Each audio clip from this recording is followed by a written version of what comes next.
Good day, fellow YouTubers.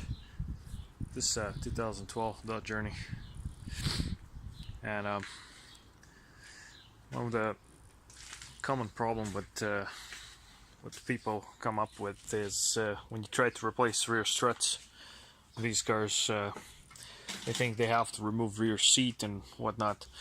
As you can see, I have a strut out here. Just pull it out from let's see, yeah, I just had it pulled out from here. So only thing you have to do is actually, when you open the trunk, this is the top cover with that molding that goes for your trunk. You remove that, it goes off easy, and you pull this off. This is the inner molding. Now this is being held on the front side. Total 4 screws, as you can see, 10 millimeters, right there,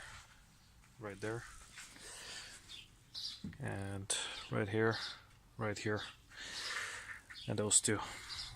So when you got this out, this is how your car looks like. Now, I made an initial mistake thinking I'm gonna be able to access my bolts up here, so I used a soldering iron to make a hole, and then I'm just gonna stick this material over it later, like whatever. But here's a funny thing, right? There's actually, this stands like this, and you can cut it. It's already pre-cut, but you still have to cut four of this plastics here on both sides, and then this opens like this, and that goes for both sides, as you can see. Alright, now do that.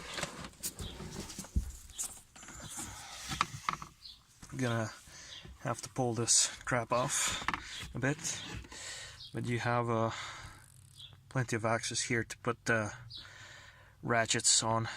It's 15 millimeter. I tried with a key, but it doesn't go with a key. For some reason, keys are too large.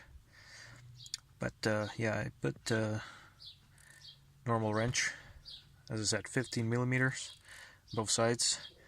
It took me total 5 minutes to take it off. It's easy as that. So no need to remove this whole molding or the seats, or cut as I did on this side. It's basically all you got to do.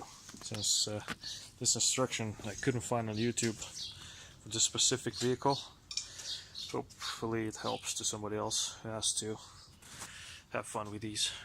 Alright, that will be all. Thanks.